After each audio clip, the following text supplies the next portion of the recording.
Max Gorlin, Melbourne Football Club. You're listening to the Coaches Panel. This is Nat Fyfe from the Fremantle Footy Club. Trent Cotchin from the Richmond Footy Club. Scott Pendlebury from the Collingwood Football Club. You're listening to the Coaches Panel. Patrick Cooch from the Carlton Footy Club. It's Rory Sloane here from the Adelaide Crows. This is Tom Mitchell. You're listening to the Coaches Panel.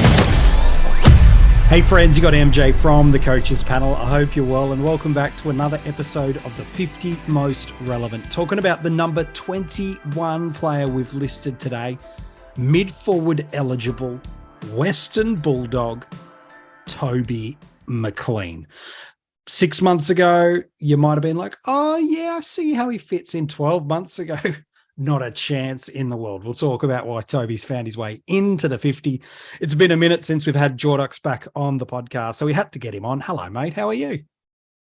I'm very well, MJ. Thanks for having me back.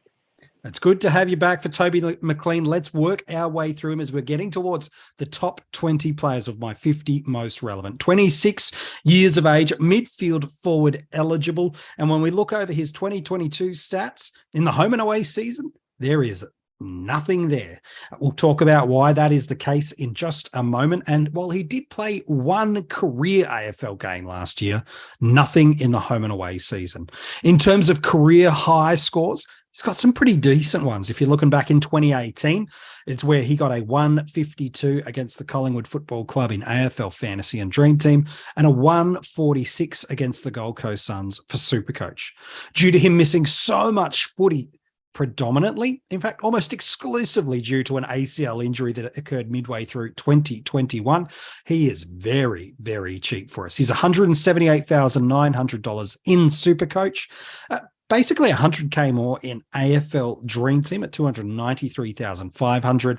And then why not throw another $100K on top of that for your AFL fantasy price in that format? He's priced at $401,000. And sometimes, Jordox, on these 50 most relevant podcasts, whether it be me from a hosting perspective or a guest from the Coaches Panel or others in the fantasy community like ourselves, we can kind of hypothesize around why a player is relevant, what should be good about them, will they or won't they work for us. But certainly when it comes to Toby Green, the ownership percentage across the formats seems to be sending a very loud and clear message that he's going to be, should he be named round one of the most popular players across formats in 2023. Yeah, I think you actually said Toby Green then. Did I? Too many Tobys. You're small Tobys mixed up. If you can play like him, that'll help. Yeah, well, that's got me excited if you can be like that. Now, look, McLean he's the ultimate gift. I mean, particularly for Dream Team and SuperCoach, the way their pricing is structured. Yeah. So he actually did come back and was an unused sub in round 21 for the Dogs against Fremantle. Right.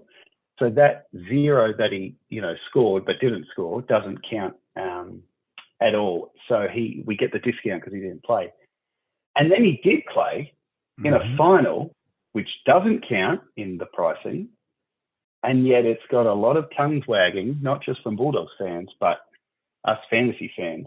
21 touches, 9 tackles, and a couple of shots at goal. Mm-hmm. That's a pretty good way to say to everyone, hey, I know this season's done in 22, but pick me in 23. Yeah, and flatline tons across the formats for us as well, which is really for us as fantasy coaches what we're excited about. You look at, there are two primary reasons why Toby McLean is relevant. Number one, his price point. He is priced, depending on the format you play in, he's around about 25K cheaper than the most expensive cash cow for us in SuperCoach this year in the number one pick, Aaron Cadman.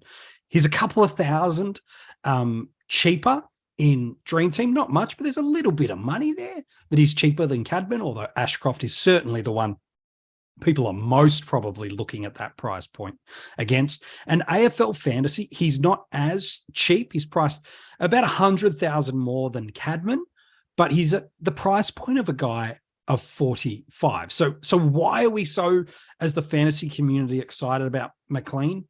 A proven performer in at least a couple of the formats priced as a cash cow.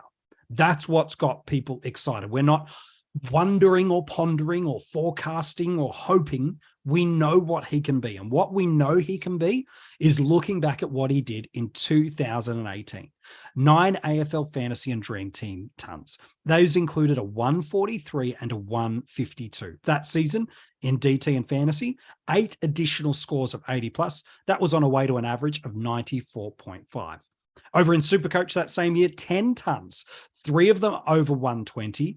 And while his seasonal average of 94.6 was exceptional, there was actually a pocket of 9 rounds in that season when he went at an average of 113.3. Remember, in that format of SuperCoach, we're paying for him as a cash cow. 2018 is far from an outlier. It's not like he's just had one pop season and done sweet nothing for us beyond that. The season earlier, he averaged an 85.5 across formats. However, the final 10 weeks of the season, he went on an average of 95.3 in Fantasy and Dream Team and 97.2 in SuperCoach. So in reality, we've got this 32 game stretch between that last 10 games of 2017 and what he did in 2018, showing he's a mid-90s performer. He doesn't have to be that, though, does he, Jordox? I know there's the hope and the expectation in some that, oh, we've got a new premium at a basement price. But to do his job, he doesn't have to pop anywhere near those sort of scores. No, not even close. And I'd taper anyone who's got those expectations that he will reach the heights of 2018. I mean, it would be amazing coming back from a ACL. It's not to say it can't happen. Well, he's got that 100 for us in the final, doesn't he? We know that this is now not just a 5-year retrospective fit. It's, oh no, this is still within his wheelhouse. Absolutely. I mean, yeah, to hit 100 in that final. I mean, finals footy is typically a lot tougher. There's more contested footy, and he laid 9 tackles. And looking over his career, that's pretty much where his scores have been built from. He's got a great tackling game. That excellent 2018 season, he averaged just under 6 tackles a game. So he could be anything. It's a bit hard to know, but it doesn't matter. Like you said, the most important thing, even more important than role or even what he scores, is just that he plays. Best 22, and he'll make us plenty of cash, particularly Dream Team SuperCoach. Yeah. I'm yet to be completely convinced in fantasy. It will kind of depend what other cheaper options announce themselves in the next 6 to 8 weeks. I think that's fair. In AFL Fantasy, where he's priced, is if we get this abundance of 200 to 300,000 guys that have comparable scoring potential, now theirs will be more likely hoped potential than proven potential. But that's probably the narrative of where you do fade him in AFL Fantasy, is if you see this abundance of under 300, 350K cows pop with comparable security and ceiling.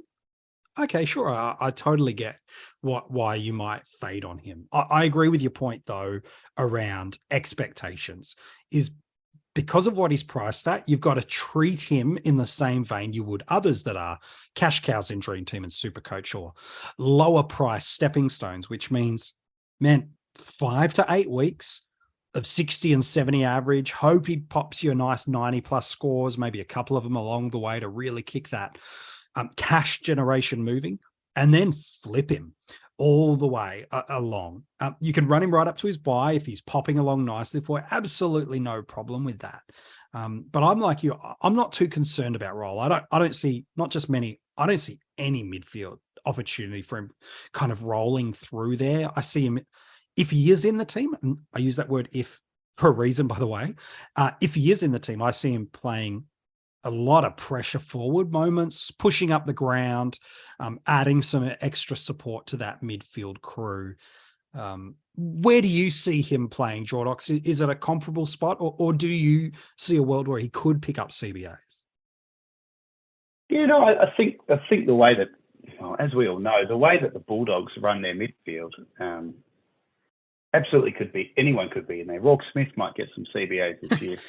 But seriously, I think he's the kind of guy that can go in and have an impact. But that would be an impact player. Just go in for a bit. It wouldn't be long stretches. I mean, if it is, that's great. But no, I think the pressure forward role is where he'll land this year. And I think he'll score well enough in that role. And it's kind of a good thing that he does come back in. I mean, if they still had Dunkley there, those who were worried about the split that Dunkley always has between mid and forward, the fact that McLean's there. So that bodes well if you're really keen on Libba or Bailey Smith or one of those guys that we are always worried about that they'll get that little run in the forward line. I think Toby McLean scratches that itch and plays that role well enough that the mids can stay mids. But again, who could possibly know, MJ, what Bevo's planning this year? I look, sometimes I think he's making it up for his own fun and free will as he goes along. Now, I made this statement around if he's best 22. I think he should be, but he's no certainty. Let me rattle off half a dozen names to you. Robbie McComb, Anthony Scott, Rourke Smith, Mitch Hannon, Lockie McNeil, Latham Vandermeer, Riley Garcia. These are all very similar types of players to Toby McLean in the vein of used inside forward 50, but also can and do push up the flanks and the wings for the Western Bulldogs. Then you've got that absolute elite midfield crew. You've got the McRaes, the Bontempellis, the Baz Lankers, the Tom Liberatores, the Adam Treloar. Gosh, as the fifth wheel. What an amazing fifth wheel. So I list all those names for this one specific point. He should be in the mix for the best 22. And for my best guess, I think he is right now. But he has not got a lock on that position. He's not the only option that could sit in these magnet spots for the Western Bulldogs. And so what you need to have is a contingency plan, is a if this, then that. In essence, that's pretty much if a specified event occurs, then a specific follow-up needs to be triggered. Because what you need to do with McLean is if he isn't named round one, what you don't want to be doing on that Thursday night heading into that first game of Richmond and Carlton, what you don't want to be doing is panicking with the moves you make. Remember 12 months ago with the issues we had around Wayne Miller? He's not there. What am I going to do? And we start butchering our sides because we haven't built contingency plans. Different in Dream Team and SuperCoach because he's a cash cow in that format. In AFL Fantasy, though, if you're building your forward structure around a 400K guy at F4, F5, the question I want to ask you is, what are you going to do if he's not named round one? If you know what your backup plan is, you're all set. That's all you can do. But if you're like, oh, geez, that would really kill my structure. Okay, use this time at this point of the preseason to go, all right, if this, then that. If this happens, then this will happen. If this happens, then that happens. Great fantasy coaches think through all the permutations and variables to make sure when selections drop, they're not caught off guard and making bad rush decisions over the past couple of months. I think we're all guilty of making those quick impulsive changes just before Richmond Carlton on a Thursday night. It's almost part of Dream Team folklore, isn't it? Yeah, it probably is. But it's a great point. And I think the point I would make around McLean in AF, where he is at 401k, is if you're not sure and you're kind of hanging out for teams to be announced to confirm that he's playing, I don't know if I'd be confident to stick with him. I mean, if it, there's so much media, we have so much access now, obviously, the great work at the coaches panel and all the other content providers and across Twitter and Facebook. If we haven't heard by, a week or two before round one, oh, yeah, he's killing it, he's going to play this role, McLean's ready to go. I don't know if it's up in the air come the night that teams are announced. 401k in fantasy, he plays round one, and I don't know. I mean, you can easily flick him off, but I'd want to be more confident, less so with the others, although as a cash cow, you really do want to know he's going to get a block of games. Yeah, absolutely. Look, well, I've just spent the past 5 minutes or so throwing some doubt into the mind of the community. I think if he's named round one, he's going to be one of the most popular selections, and for a very good reason. Why? Because he's shown that he is proven, and it is not your 5-year revision window, it is the last game of AFL that he and the Western Bulldogs played in a really tight contest. So for me, if McLean plays round 1, you just pick him. You don't get too cute. You don't overcomplicate it. Again, in fantasy, if we get an abundance of cows under price point, sure, I'll listen to that. But for me, just given the huge volume of ownership, even if it goes wrong, the vast majority of the competition and of good coaches will be with you in the pain point. So for me, I think it's a pretty easy selection this year. Temper your expectations, but yeah. And going back, I had a quick look in that game, in that final, there were no CBAs for McLean. So he hit 100 off the flank. So that's promising. It is. And he's coming off the back of an injury. The 2019, 2020, bits of 21, he was very much in and out of the side for a variety of different reasons. But that's the reason there's an air of, yeah, he should be there. He should be a really nice moneymaker for us this year. But he's not in the first 10 or 15 selected in that side. I see him as a bottom 5 guy in the Dogs. And if he's not performing, he'll be out. If he's performing, he'll absolutely stay in their side. Let's talk draft day. A lot of salary cap hype, Jordox, generally translate to some early attention on draft day. Where do you feel comfortable picking him up on draft day, if at all?